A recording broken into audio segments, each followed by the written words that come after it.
and Greg here. Hello, Jeremy here. All right, and Karsten, while we're waiting for the others to show up, I'm curious about how much y'all know about retrofitting. So maybe if you could tell me, on a scale of 0 being I haven't even heard the term before, and 10 being, oh, I've done a bunch of retrofits, I know all about it. Jeremy, how would you rate yourself on that? Maybe a 5. I've worked with you guys actually on one project, seen it done a couple times, but just looking for more information. Very good, great. And Greg, how about you?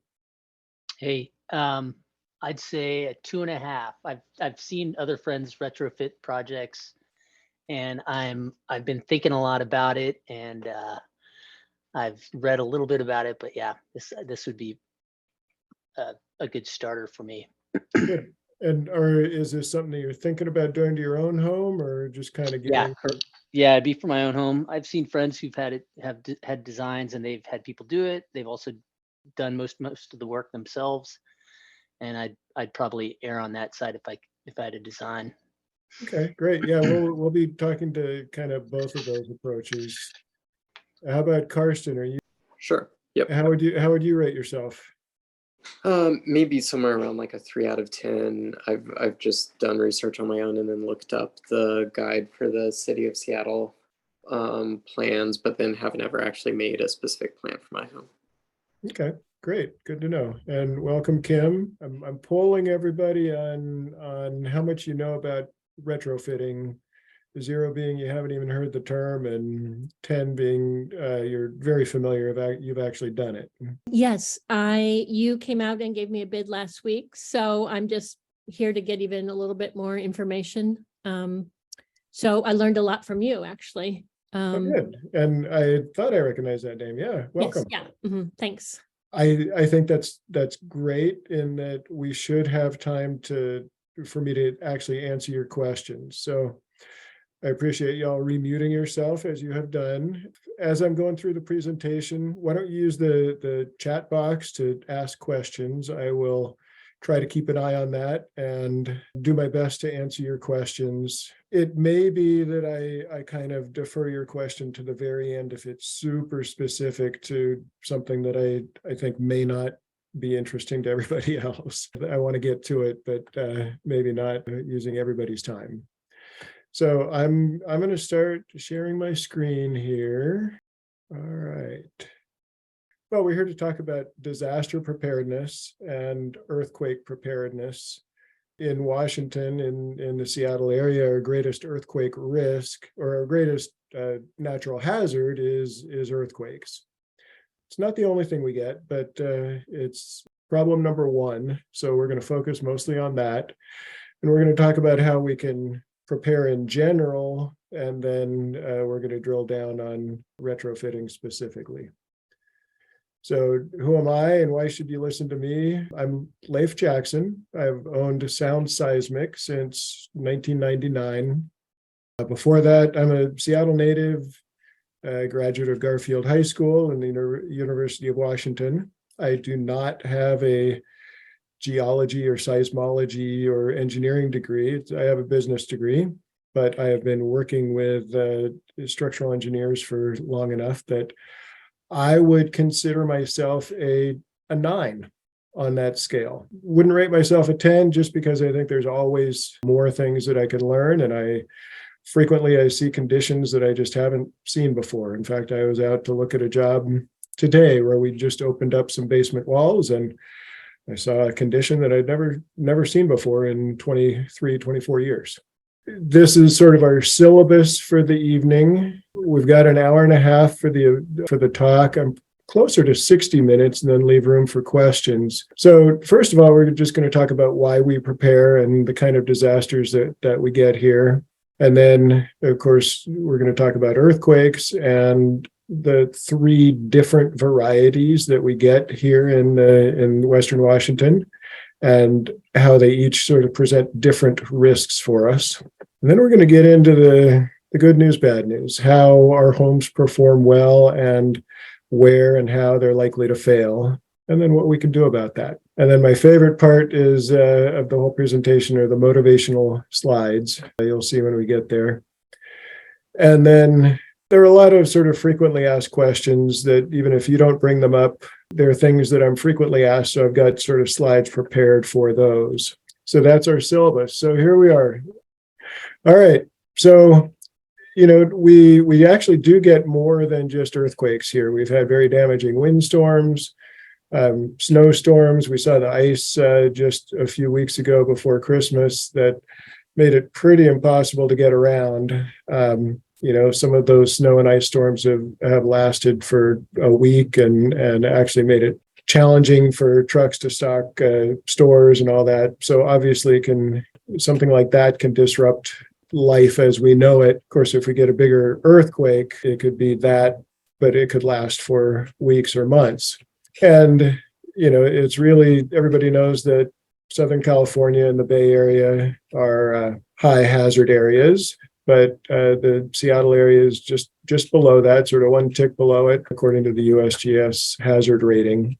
And then, of course, Alaska, I don't know if anybody saw the intro video that was going on, but they get more earthquakes than anywhere else in the US. You know, sometimes people tell me that maybe their house doesn't need a retrofit because it's been through 3 big earthquakes. You know, it was built 100 years ago. And they're right. It's been through 3 big-ish earthquakes. We actually get 3 different varieties here. And we have seen, since we've been building homes in Seattle, we've seen several of the deep slab earthquakes. These occur every between 15 and 50 years. The last one was the Nisqually earthquake. There was one in 65, one in 1949. But it's really the other 2 that we worry about.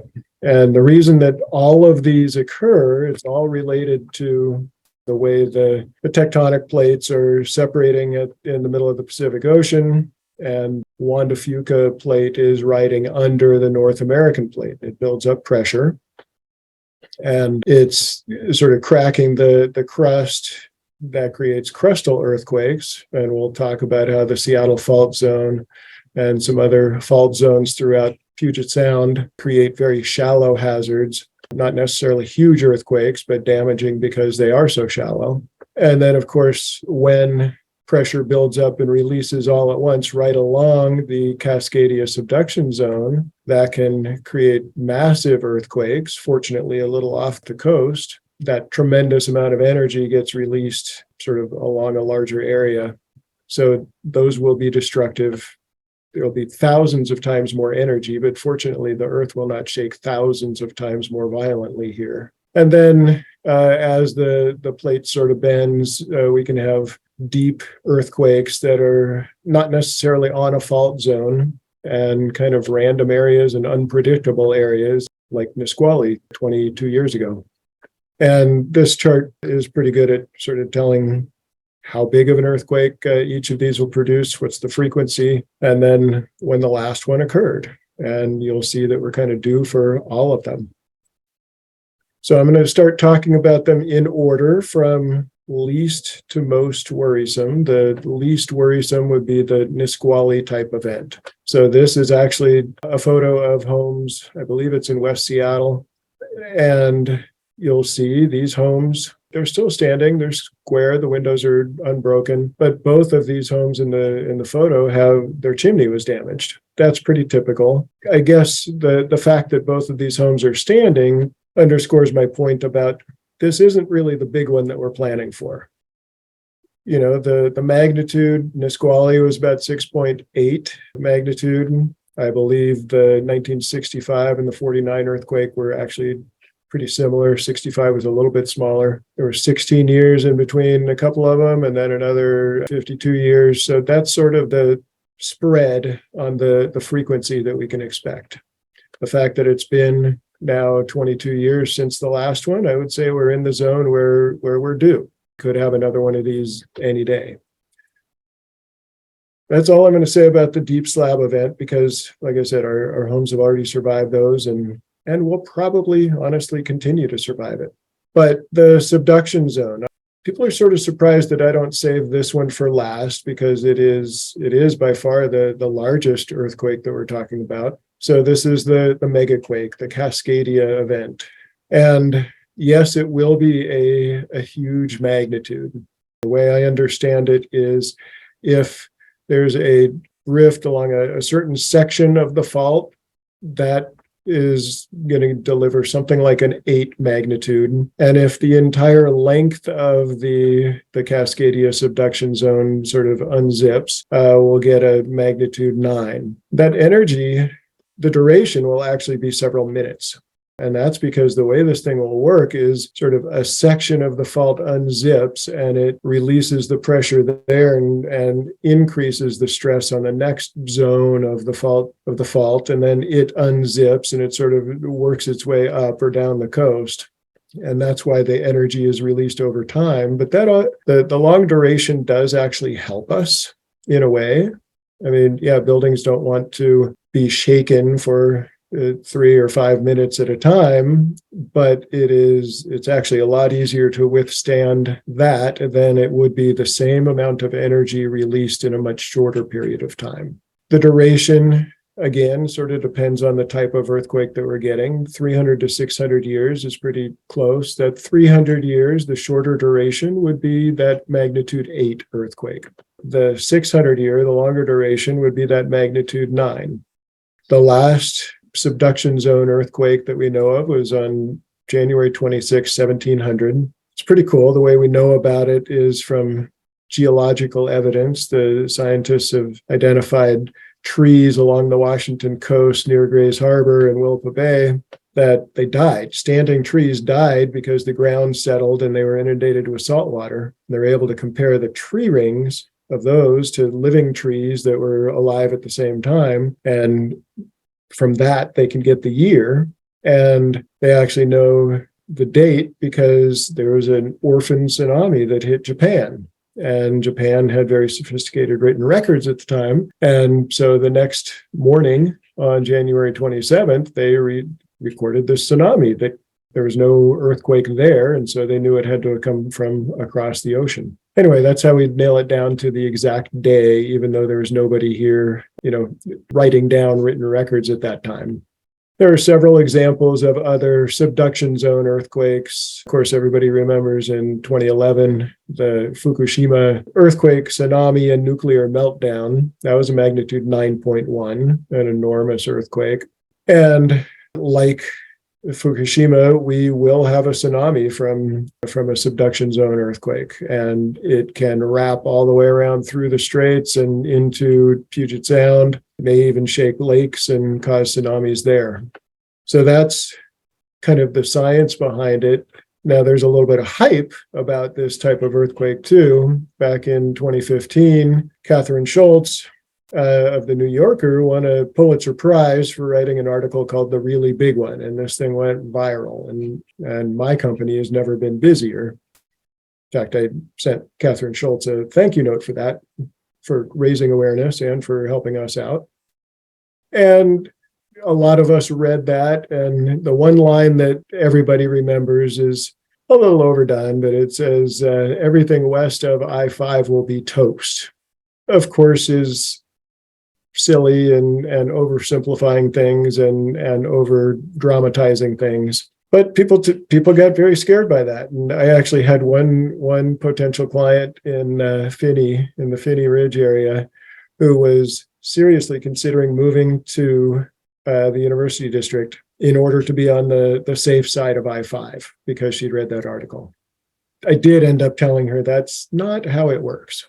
But this next paragraph about the damage to the infrastructure and the disruption to life as we know it is really pretty sobering. It could be a year before we have drinking water and sewer system that we can rely on. 6 months to a year to restore highways, 18 months to restore healthcare facilities.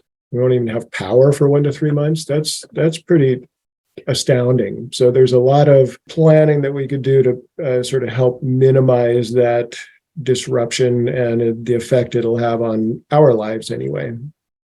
This is my favorite quote from that article. I'm going to read the whole thing, even though I know you guys can read. It's in theory, those who are at home when this earthquake hits should be safest. It is easy and relatively inexpensive to seismically safeguard a private dwelling. But lulled into nonchalance by their seemingly benign environment, most people in the Pacific Northwest have not done so. Houses that are not bolted to their foundations will slide off, or rather, they will stay put, obeying inertia, while the foundations, together with the rest of the Northwest, jolt westward. And that's actually a great description of what happens. Our houses have inertia, and a body at rest tends to stay at rest. And the earth, the more rapidly it jolts into motion in an earthquake, the more likely it is to cause a dramatic structural failure in our homes. That quote aside, it's actually a shallow crustal earthquake that's more likely to have that sort of ground motion.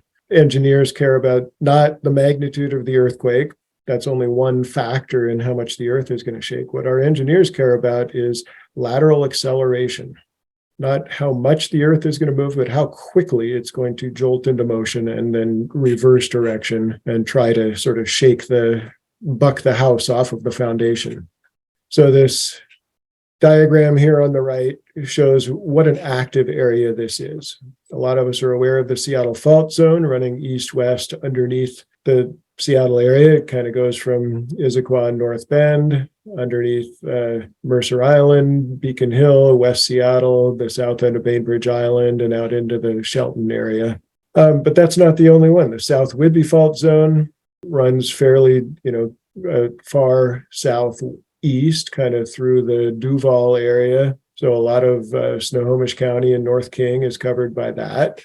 The Tacoma fault zone is down in the Tacoma area. The Olympia structure is down there. We've got the Hood Canal fault zone. So, one of these fault zones lets go every couple hundred years, every 200 or 300 years. The Seattle fault zone, directly underneath where a lot of us live, or very, very close to it, that there's a major event there about every 1,000 years or so.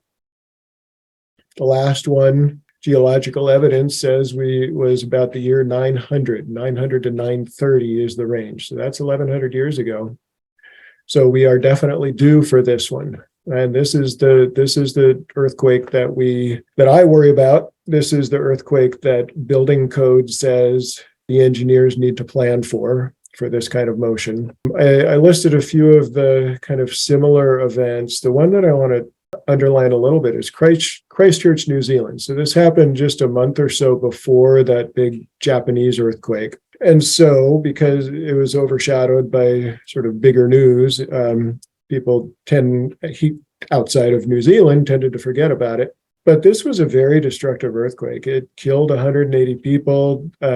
It destroyed much of the city's buildings and infrastructure. And that was a magnitude 6.3 only. Magnitude 6.3. It shook for 12 seconds. So because it was so shallow, because it was very close to the city of Christchurch, and because the energy, the sort of moderate earthquake energy, was released very rapidly over just a few seconds, the ground shaking was very violent. It was too difficult for homes to resist, and especially the type of homes that they build there. They use a lot of masonry there. This is kind of what we worry about. And I'm not the only one worried about this. There's a group called CREW, the Cascadia Region Earthquake Workshop. They put together a report several years ago about what to expect. And they've looked at similar events. Of course, this photo is the Loma Prieta earthquake in 1989 in the Bay Area, where a structure very much like our old Alaskan Way Viaduct collapsed, and that Highway 880 killed a bunch of people. But what CREW, the Cascadia Region Workshop, came up with is, in a Seattle fault zone scenario, and this is a magnitude 6.7, they expected 1,600 deaths, a lot of injuries and other casualties, all major highways damaged. So that's, of course, going to affect how how quickly and effectively help can get here. Something like 10,000 buildings destroyed, another 46,000 red tagged, and over 150,000 buildings yellow tagged where their use is restricted. So that's pretty serious. I mean, that goes back to the really big one article and the damage to infrastructure. What I didn't list in this bullet point is the damage to the water delivery system, the electric grid, communication, cell and phone, all that. So those are our earthquakes. The good news and bad news, I'll start with the bad news, that until 1965, until we sort of had our second earthquake here, there was no building code that required plywood or anchor bolts or anything like that. In 1965 in the city of Seattle, and it was a little bit later in areas that were outside of the city limits then, they did start requiring anchor bolts, but even honestly, it was a few years before they were consistently installed and the building inspectors were able to really enforce that rule. It just took builders are guilty of sort of doing things the way that they've always done them. And so, it's really not until the 1970s, somewhere in there, that homes are generally considered built to modern-ish standards. So that's the bad news, that are the people who built most of our homes here didn't think about earthquakes and weren't required to. But the good news is single family wood framed homes are one of the best performing structures out there. It's really pretty astounding how our wood framed homes perform really well in a lot of ways, but not always. And really sort of from the first horizontal framed platform up through the walls and the roofs of the home, most of our homes are going to stay together as a box there. The formula says force equals mass times acceleration. So the acceleration comes from the earthquake forces that we talked about. The mass has to do with the weight that's on any part of our house. So of course, the lower we go in our homes, the more weight is stacked or summed on top of that. And so it tends to be the lowest part of our homes that are most vulnerable. And that's basements and crawl spaces. And that's also good news in that to make significant improvements to the safety of our homes, the areas that we need to focus on are fairly limited, and they tend to be relatively easy, and it's relative, but relatively easy to get to the framing and make those upgrades. I'm in the retrofit business.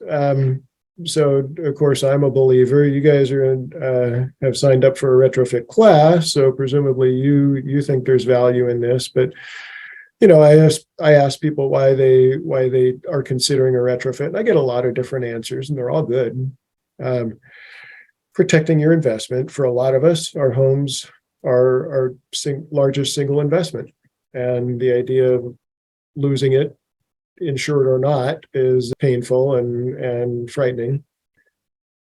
A lot of insurance carriers, a lot of insurance companies actually require an earthquake retrofit in order to write seismic insurance. You can't actually get a seismic rider on your home, depending on your insurer, unless you've retrofitted. So the work that we're talking about generally is exactly what they require. Their insurance requirements tend to align very well with current engineering and city permit standards for what a retrofit is. And of course, keeping your family alive and safe, yourself, sure. If you have a rental property, either in your home or second home, maintaining your income should be desirable. I mean, and as well as being a responsible landlord and keeping a roof over your tenant's head. And then this last one, I call it convenience, but it's really, I think that understates the convenience of not having to pack up your family and go live in a shelter for weeks or months. The the idea of not having to move out of state because there aren't any shelters or aren't contractors to rebuild your home.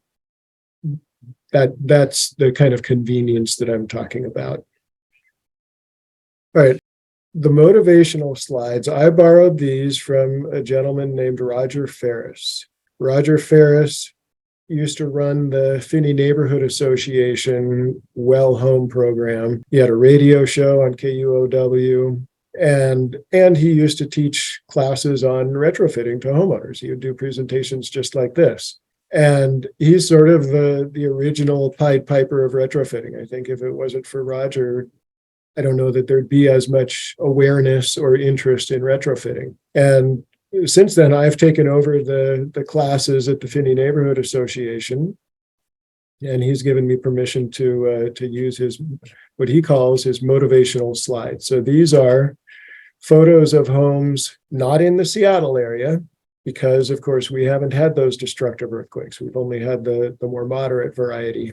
These are California homes, but the construction is quite similar, and they do a great job of illustrating what we can expect as far as the failure. Remember, I said that from the first floor platform, from the joists of the main level, our homes tend to stay together as a unit. So here's a home that you can see there was a cripple wall. There was a framed wall below that lowest floor platform. And this got jolted. This one went about 2 feet down and 2 feet to the right. And that was enough to tear the porch off. This one, I don't see a red tag on it, but I guarantee that there was a red tag, because when this happens, there's no water, there's no sewer. There may or may not be power. There are probably no safe ways in or out of the home. So that'll get you red tagged. This one, it's a black and white photo, but I guarantee that's a red tag right there in the middle.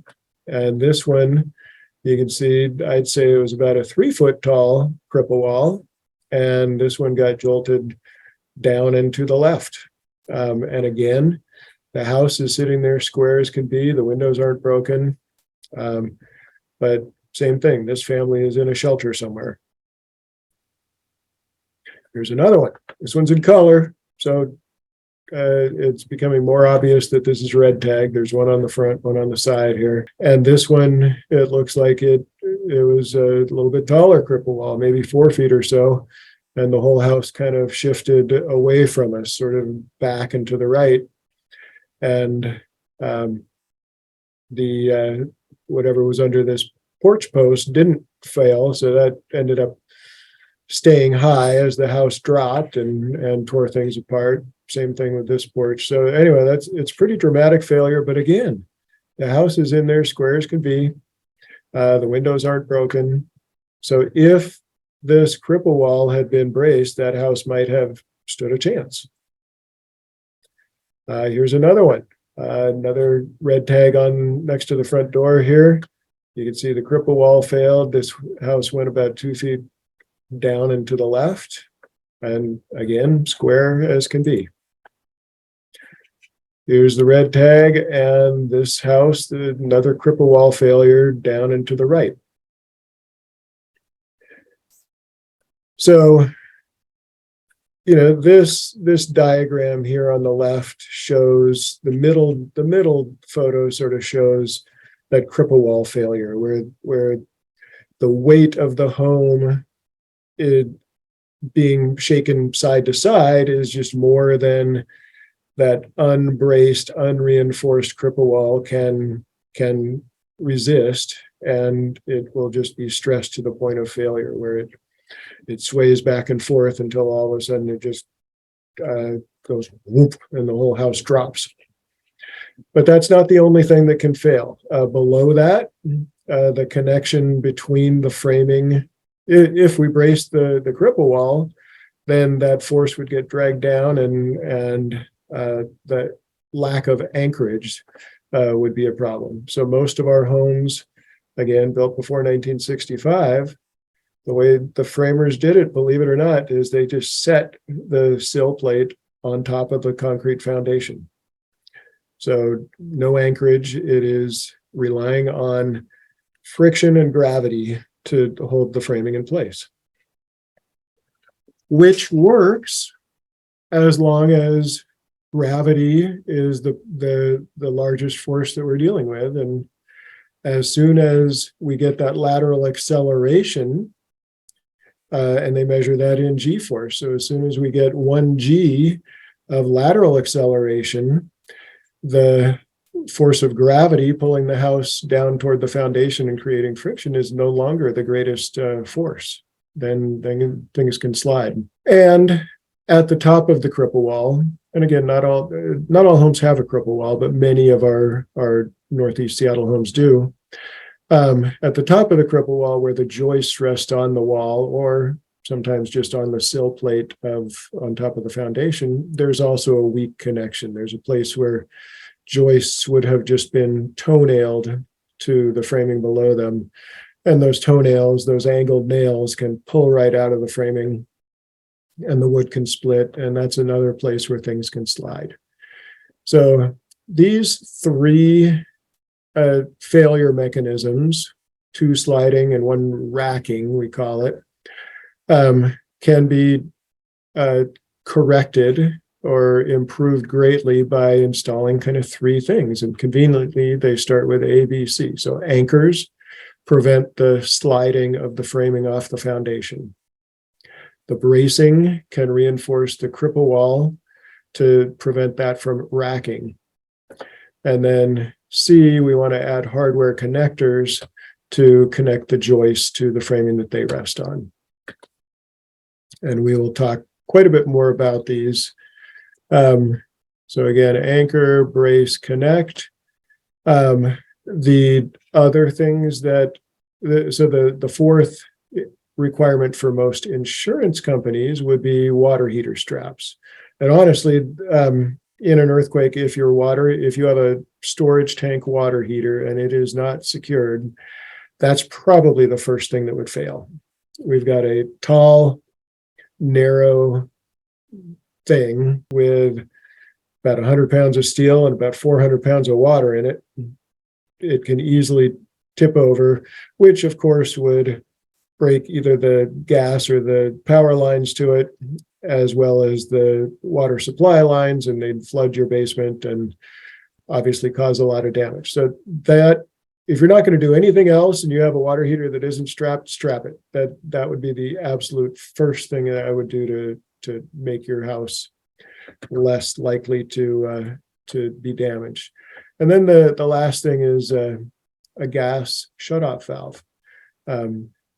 If we have gas to the house and there's an earthquake that's large enough to damage the gas pipes, then of course that can cause a gas fueled fire or an explosion at worst. And many of us have a wrench or something to shut off the flow of the gas, but that requires you to be home and have the presence of mind to get out there and do it and be uninjured and have access to it and have nobody else to worry about and all those things. So a Northbridge valve is an automatic shutoff device that senses a certain amount of motion and it just shuts the gas off and gives you time to check and see if it's all right. So the ABCs, what do they look like? And I want to say this shows cripple wall construction. So in many of our homes, our first floor framing rests on a wood, usually 2x4 or 2x6 cripple wall that's on top of the foundation. So this would be at the basement or crawl space level here. Some of our homes, there is no cripple wall. The joists rest on a sill on the foundation. We will talk about that as well. The A and C apply to both, whether you have a cripple wall or not. The plywood bracing obviously only applies to the cripple wall. If you don't have framing there, there's nothing to nail plywood to. So again, anchors to keep things from sliding, plywood bracing. I'm going to drill down on this in a bit to prevent that cripple wall from what we call racking or coming out of square. And then these framing clips or hardware connectors to secure the joist to the top plate of the wall in this case and prevent sliding there. So that's kind of what it looks like. I imagine, so if you have an unfinished basement, this will of course all be visible.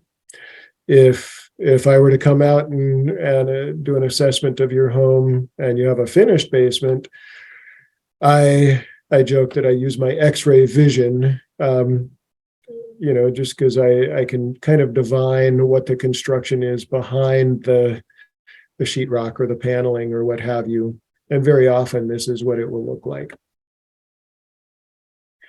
So here I mentioned not all homes have a cripple wall. This is more typical of a house without a cripple wall or a portion of a house. Some homes have, if you're built on a hill, the uphill side, the foundation may go all the way up and retain the earth, and the joists sit on a sill on the foundation. And then you may have a cripple wall on the downhill side. It may even be a very tall, 8-foot high cripple wall. So like I said, we don't need to put plywood on there, no bracing needed. But the anchorage we still need to do. The difference is, instead of the vertical anchor bolts shown in the previous diagram, almost always the method used are these side anchor plates. And that's because there just isn't room to operate our tools and drill vertically through that sill plate to install a bolt.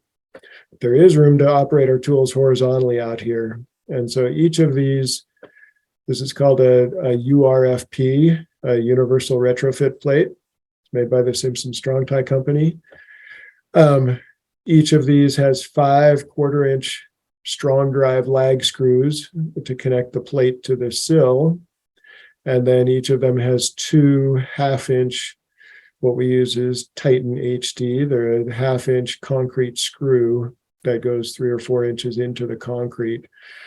And these are excellent pieces of hardware. Together, this assembly is actually much stronger than a single bolt. And then the same framing clips, because we have the same risk of these joists sliding off of the sill plate that they're resting on and toe-nailed to. So the anchorage, again, when there's room to operate our drills and then our impact drivers, we drill vertically into the foundation. There are some things that are very important. There was a time when I see homes built with anchor bolts but no washers, or anchor bolts and very small round washers. And that code has evolved that nowadays we use these big 3-inch by 3-inch by 3/16 of an inch steel bearing plates, or big square washers. Is what the nice folks in California found out for us is, if they bolted things down but they didn't put washers on there, those bolts could just pull right through the grain of the wood. And it was, at a certain point, not much better than no anchorage at all. So there are actually different fasteners. We use these Titan HD. You can see the threads on there, and it's being spun in with a big impact driver. We actually thread these things into the concrete all the way down. These are fantastic fasteners, the Titan HD. You can also epoxy anchors into the concrete, but it's very important that the holes be cleaned correctly so that epoxy is sticking to concrete and not concrete dust. And there's, I think they're inferior, but technically they meet code. There's what's called a wedge anchor, where you drill a 1/2-inch hole. You drive this anchor in with a hammer, and then you tighten up the nut, and a tiny collar on the bottom of it sort of contacts the concrete at a couple of points deep in the hole. And those, they say, are strong enough, although these are much, much stronger. Again, here's the URFP with those 5 1/4-inch lag screws and the 2 of these 1/2-inch concrete screws, the Titans, into the foundation. Whichever you use, there will be spacing designated for it, depending on the weight of your house, kind of depending on if you have 1 or 2 or 3 stories above the foundation. And if you have heavy construction like brick or something, or stucco or a tile roof, if you have more stories and heavier construction, these may be spaced much closer together because the forces that we're trying to resist are much greater. If it's a simple one-story house and it's light wood construction, these might be as far apart as every 6 feet. And generally, if you have that heavier construction, it's going to be a structural engineer telling you what the spacing needs to be. There's another element that I didn't talk about, and that's hold downs. And generally, these are installed at the corners of walls, at any wall section, for reinforcing and bolting a section between a door and a window at the basement. That's a wall section, and each end of that wants to have a hold down in many cases, because in addition to sliding, if there's enough weight on a tall enough section of wall, it'll actually try to sort of tip the whole wall section over. It may remain rectangular, but then sort of rock up on one corner. And so these are designed to resist uplift. These anchors are epoxied in. They're much larger, and they're epoxied much deeper into the foundation in a way that's designed to resist withdrawal. And then the anchors are attached to a vertical post that the plywood shear panel is nailed to, and that helps keep the whole side of a panel from lifting up. So again, if there are hold downs, that's almost always going to be an engineered detail, although there's a detail that covers that in the standard plan. I'm getting ahead of myself here. So here's then cripple wall sheathing. This is shear panel bracing. There are several things that need to be done right. First thing is, you see vent holes in here. Vent holes are only used if we're installing a shear panel in an unconditioned, unheated space like a crawl space. If we're in a basement and the basement is heated, we will not install vent holes. Instead, we will make sure to insulate the stud cavities behind this plywood before we put the plywood on. If you are installing vent holes, you want to put insect screen on them, staple that to the back of the plywood before you get it on, so that we're not making habitat for critters in those nice, warm, cozy stud bays. There are a lot of little details that need to be done right. The plywood needs to be the right spec. Whether you're using a standard plan or an engineered plan, there's going to be a plywood spec. Needs to be structural 1 rated, needs to have exterior glue. You're actually allowed to use OSB, but I would discourage it, because if it ever does get wet, it's just not nearly as durable or strong. So we use a 5-ply plywood. The nails, they're what are called shear nails. They are 0.131 of an inch in diameter, which is quite a bit thicker wire than your average nail. And the idea is that as the weight of the house is shaking back and forth and the studs are trying to sway with the house, that sway, that motion and force is getting transferred to this rectangular plywood by the nails. And if the force is great enough, the plywood probably isn't going to fail. It'd just be the nails that shear off or pull out. So the right nails are very important. The spacing is also very important. You'll notice that the spacing around the edges of a panel is much tighter than the spacing on those studs kind of in the middle, in the field, we call it. And again, that's going to be specified by the standard plan or the engineer. Because they're spaced so closely together, when we have 2 pieces of plywood joining, if this is longer than an 8-foot section, we can't, we can only get 8-foot plywood. It's going to have to be more than 1 piece of plywood. That's okay. We can't nail it to a single stud. We can't nail both sheets of plywood, both sections of plywood to the same stud like we could drywall, for instance, because they're just going to be too many nails, and those poor 2x4s are going to split. So we actually need to add a second stud make sure to stitch nail those two studs together. And then each of the plywood panels has a full 1.5 inch edge of a 2x4 to nail to. There also, this doesn't really show, but if there were any inside corners that we cut, if there's sort of an L-shaped piece of plywood, framers are famous for making that inside cut in the most efficient way, which is to run a skill saw up one side and run a skill saw up the other and actually overlap those cuts so that they don't have to get out a second tool to finish the cuts.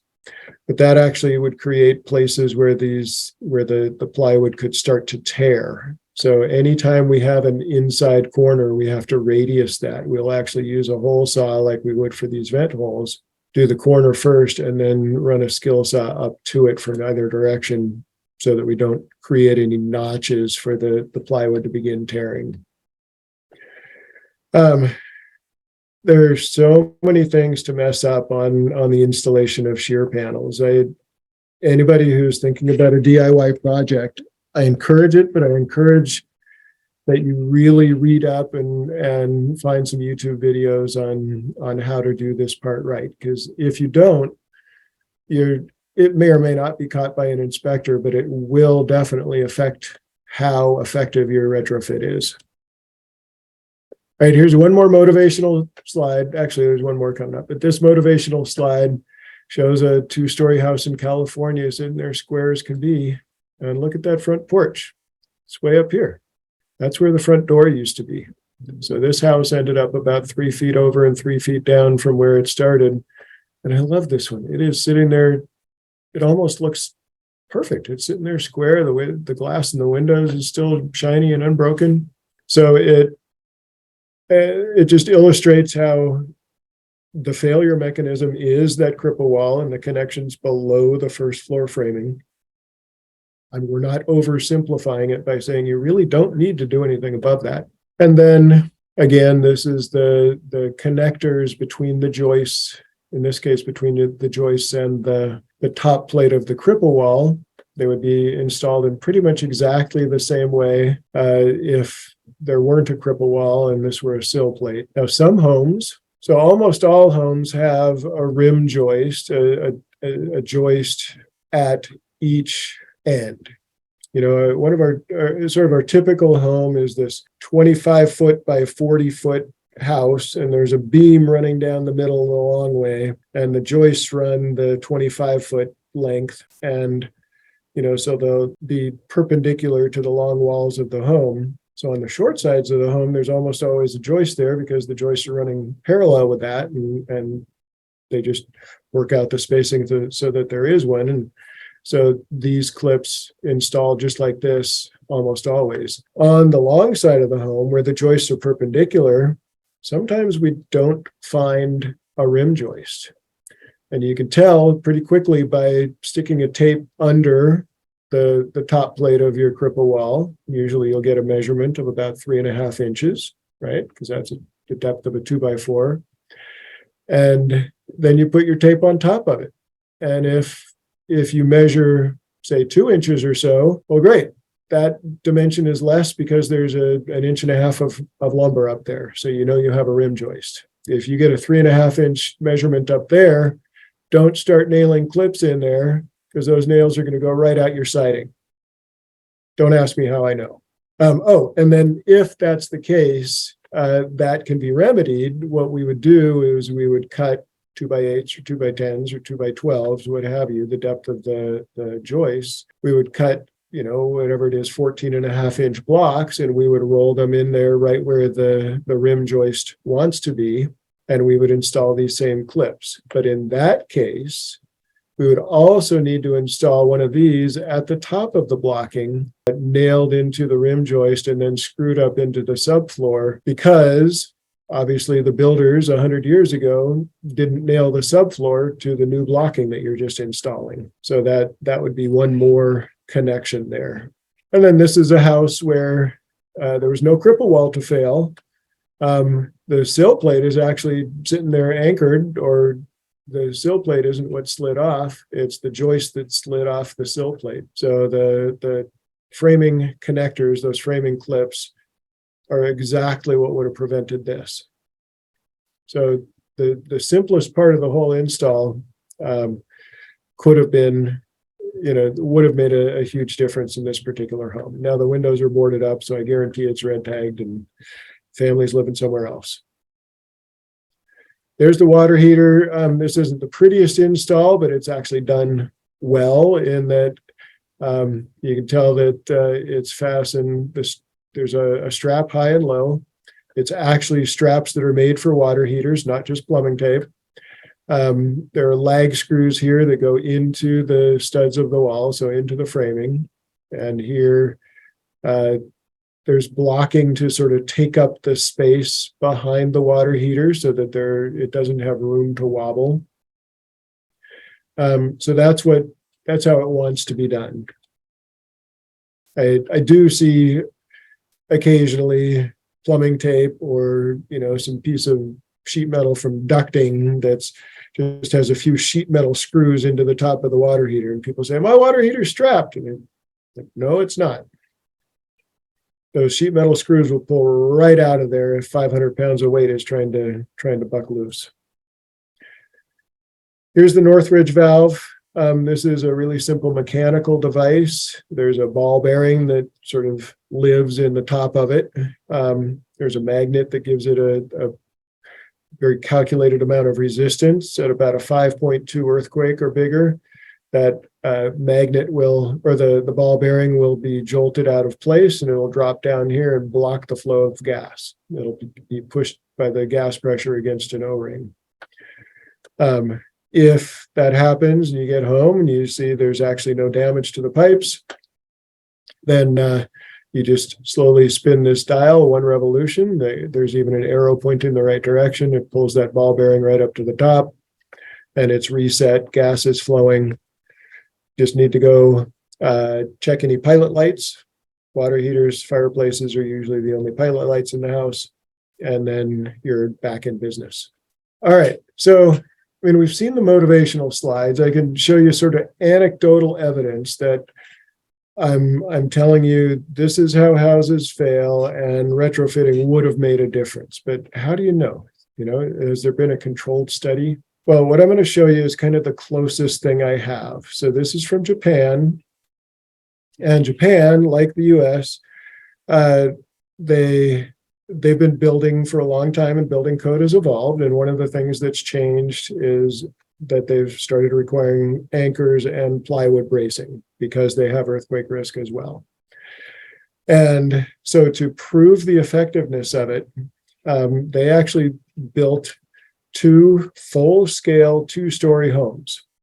Now, they don't have a cripple wall, so the lower level, this ground level, is actually effectively the cripple wall. That's that's between the foundation here and the first framed floor platform. And this is a shake table. This is actually made to mimic the force of an earthquake. And this is full scale. See all these people, those are human beings up there observing this whole thing. So I'm going to start it. I'm not going to tell you which house was built to modern standards and which was built to the old standards without plywood and without proper bracing. Here we go.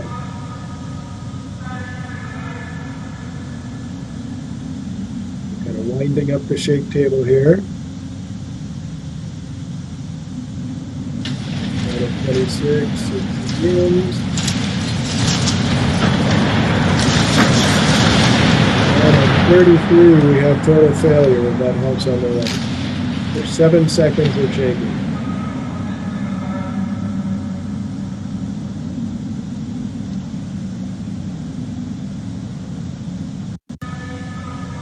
So that, I think, is pretty striking.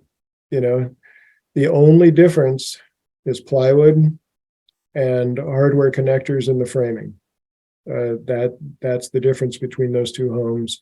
The one on the left was certainly damaged, but the one on the right was destroyed. That's not only the kind of thing that's going to be red tagged. That's the kind of thing that you may not survive if you happen to be home.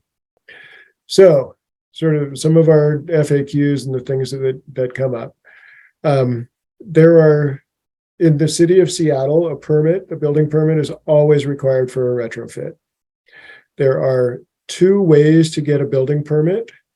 One is what's called project impact. There's a standard or prescriptively engineered retrofit plan. I find that it fits a minority, a small minority of our homes. Most of them have something going on. Well, certainly if you have a CMU, that's cinder block or concrete masonry unit, if you have a cinder block foundation, we can retrofit it. It's custom anchor hardware, and it always needs engineering. If you have a brick foundation, pretty rare. If there's a robust enough foundation, we may still be able to engineer a solution for it. But here's what usually happens is there just isn't enough wall to reinforce. The way the standard plan works is it requires a certain percentage of each side of the home be braced or reinforced. And we can't do any work where there's a window, a door, a chimney, a garage door. And then sometimes there are areas where it's just not practical to get in there. It may not be impossible, but maybe there are plumbing obstructions or an electrical panel or a tiled bathroom or something like that. You know, if we ask an engineer, the engineer may be able to design a retrofit, an effective retrofit that uses less wall and avoids those really complicated areas or the areas where it's impossible. If the math doesn't work and we can't concentrate the work in available walls, we may have to get heroic and do something like infill a door or a window and turn that into a shear wall. There's another thing called a moment frame that doesn't require plywood on the wall. It actually gets its strength from very rigid frame of usually I-beams or steel tubing that will go, over a garage door or something like that. Those are very expensive, always engineered. We only do one every few years, really, because usually we try to find a way to do it using kind of all the standard methods that I already showed you. So project impact, like I said, that's the standard plan in the city of Seattle, and other communities honor it. It's been around since 1999. It was designed so that there was a standard and so that homeowners didn't feel intimidated or discouraged, and that an engineer was required, and we tried to make it simple for them. And usually if you have a 2-story home over a cripple wall, it almost never fits. It just, there's rarely enough wall required or available to reinforce, because any cripple wall over 18 inches counts as a story. So that's a 3-story house. You need 80% of each side of the house braced in order to qualify for the standard plan. So usually if we have this type of house, I don't even try to squeeze it into project impact. I have it engineered. It's usually going to be less costly, because even though, yes, we have to pay for the engineer and the permit's going to be a couple $100 more expensive, I may be able to do significantly less than 80% and still have a very, very effective retrofit.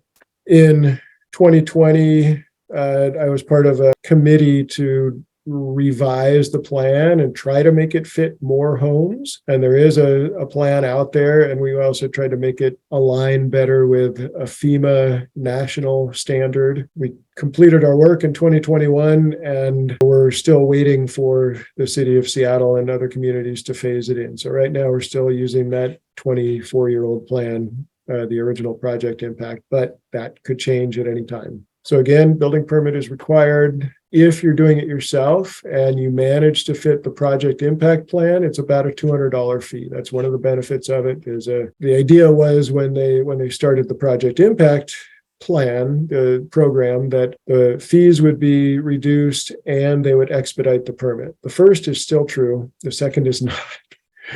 They actually take quite a bit longer to review project impact permit applications, because they know that they're often submitted by people who aren't as familiar with what they're doing as they would be if they had an engineer stamp on them. All right, and then you can compare that to about a $500 fee for an engineered permit.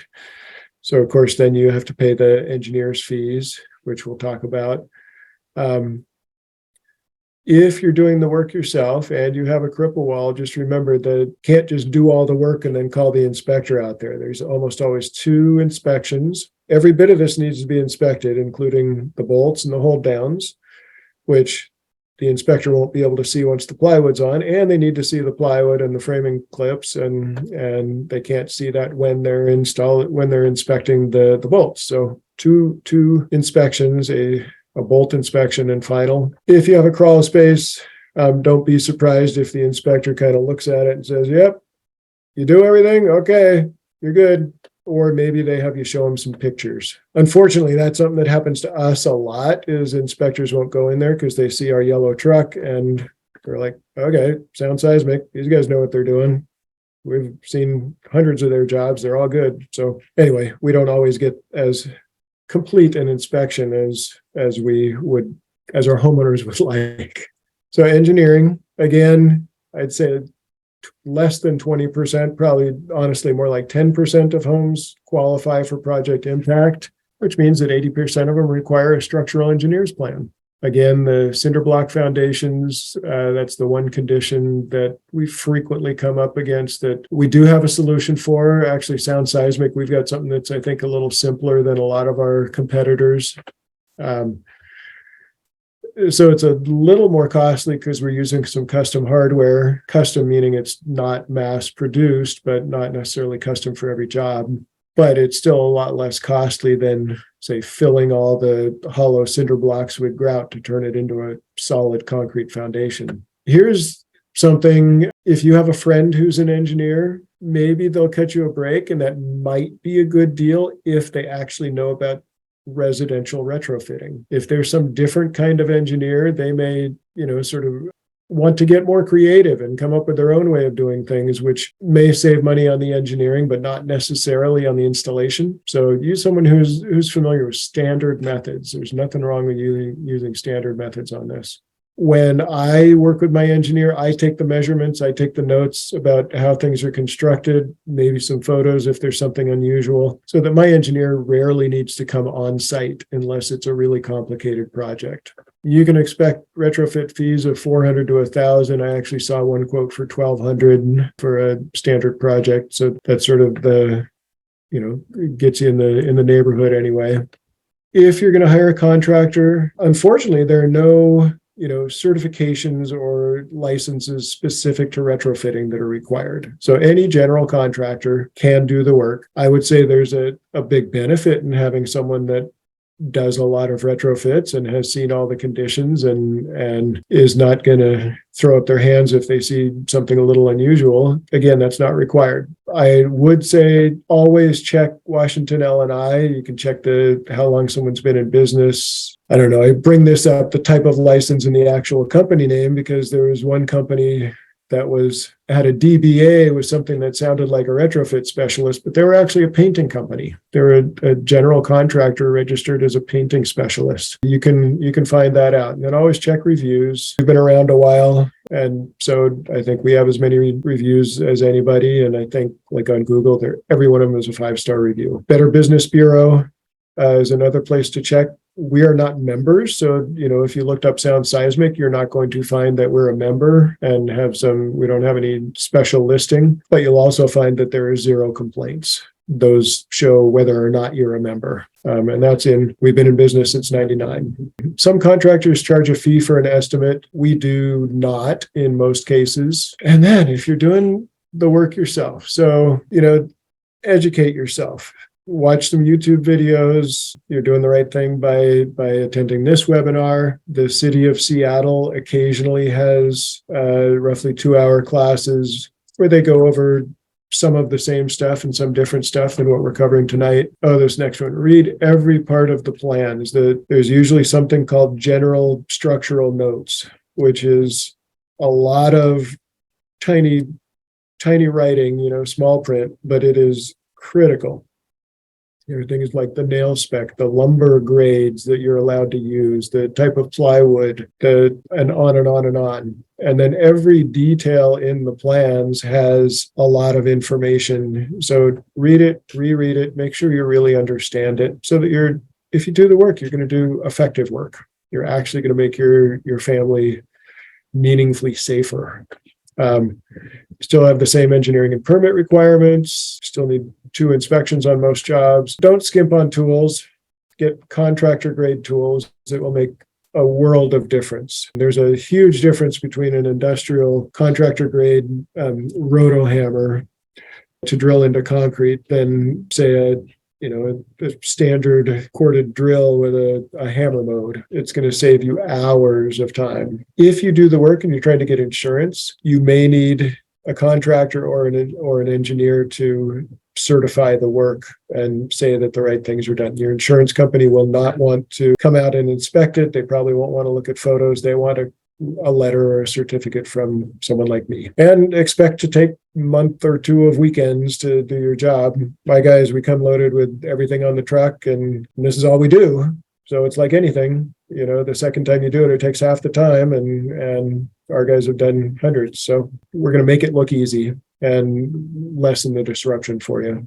And then if you're doing it safe, yourself, do it safely. Eye protection, ear protection, a respirator. You're using air tools a lot of the times in these little parts of the house that have had dust collecting for 100 years. It's going to get stirred up. You don't want to breathe that junk. If you're disturbing any old paint, especially on the exterior of the home, there are simple lead test kits that you can see if there's lead in the paint, and we have to use those anytime we're removing suspect paint, and then we have to abate it. So Sound Seismic, we have lead certified renovators so that we're allowed to deal with it. We don't need to call in another trade for that. Lately, concrete silica dust is being treated as another hazardous material.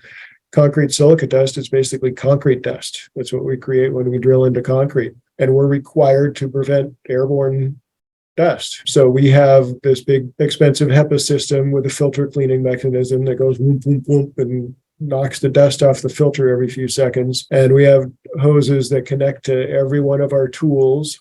And these are pretty cool. Our roto hammer, our drills for drilling into the concrete, have hollow bits. And the HEPA system hooks right up to the bit. So we're actually sucking the dust out of the hole before the bit even comes out of the hole.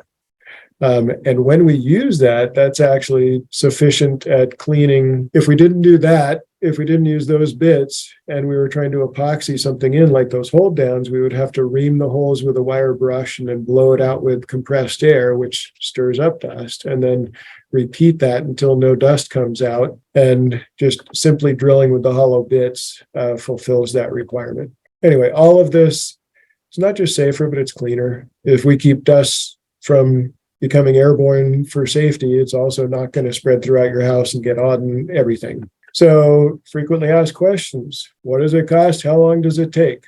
So if you have a crawl space, I tell people most of the time that'll be a couple of days and it'll cost $5,000, give or take. An unfinished basement, an unfinished meaning I can see the studs of the wall. I can see the joists. I don't have to take anything off of those walls to get to the framing and the foundation. That's going to be more like a $10,000 project, and it'll take about a week, again, give or take. A finished basement, of course, the structural work may be the same, but in order to install that structural work, first we need to expose the framing and the foundation so that we can connect them. And so, there's sheetrock, sometimes paneling, sometimes siding.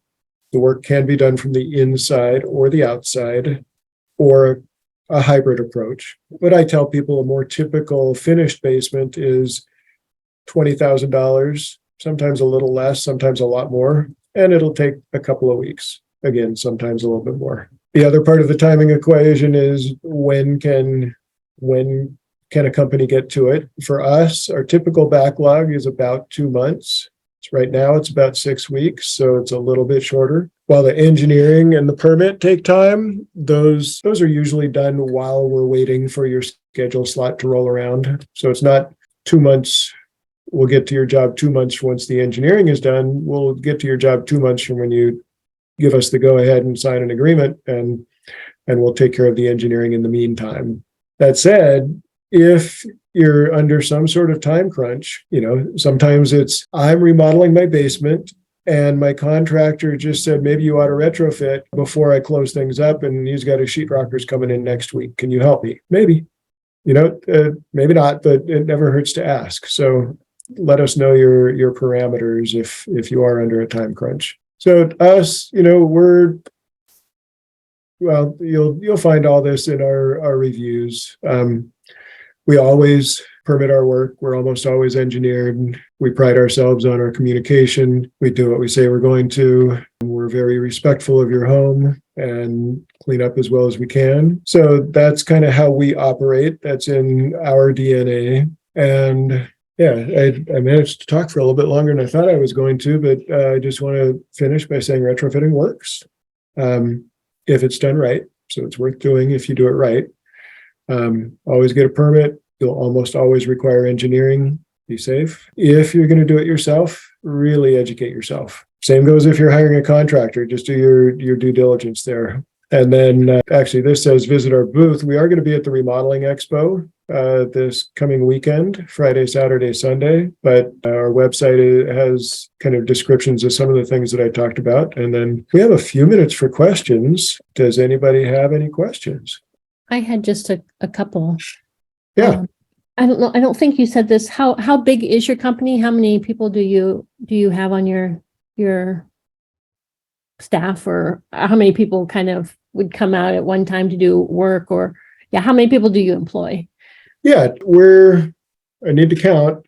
I'll start by saying we have 2 crews out doing the work, and both of them have two retrofit carpenters on them. So we have 4 people in the field. I have my production manager, so that's 5. Myself, I do the estimating, 6 if I count as an employee. And then I have 2 in the office doing admin and bookkeeping.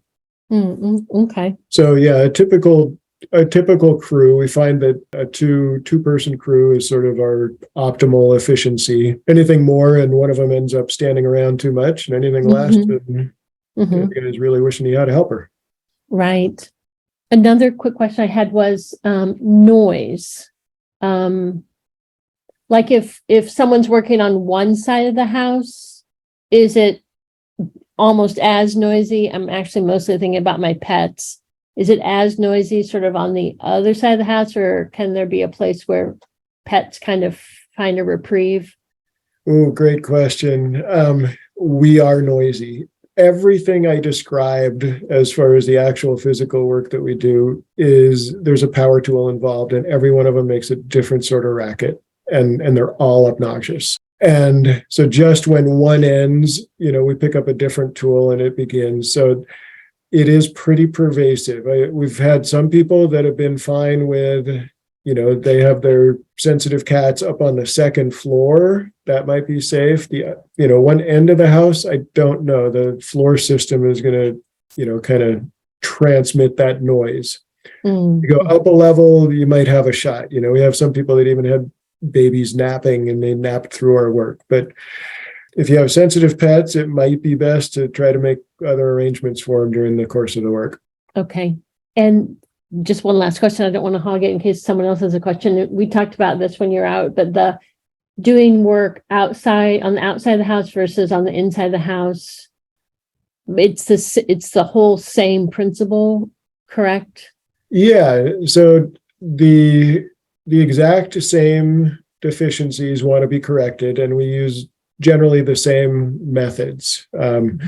Anchor bolts, plywood bracing, framing connectors. There are a few kind of subtle, nuanced differences, but the approach is the same. And the reason that when we're trying to decide between interior and exterior, and I know I told you this, Kim, but the others may not have heard it, sheetrock is almost always less costly to remove and replace than siding and sheathing on the exterior. Obviously working on the interior is somewhat more disruptive. So that's generally the trade-off is if it's sheetrock that we would be disturbing, it's less costly but more disruptive. Exterior in general is more costly, a little less disruptive to the living space. But then also there may be reasons why we cannot do the work from the exterior. If there's a deck or landscaping or a front porch or something like that, those can present big enough obstacles that, it's not worth looking at the exterior approach. Okay. Great, thank you. Yeah. Anybody else have any questions while we're here? I don't actually. I think you answered most of them, and thanks to Kim for her questions. And I actually need to leave at 8, but thanks a lot for your time, Leif. I appreciate it. Yeah, thanks for attending. And if anybody wants me out for an estimate, we'll be sending a survey out, and there's a chance to just very easily request that, and low pressure, and I'll give you more information about your home specifically. Sounds great. Thanks a lot. You bet. Thanks, I Greg. can attest to that. You gave a very good, thorough review. Oh, thank you for that. How about you, Jeremy? Any questions? No, I'm all good. Thank you. Yeah, good presentation. Appreciate it. Great. Thanks, everybody. And you guys have a good night. You too. Take care. Bye-bye. Bye. Thank you.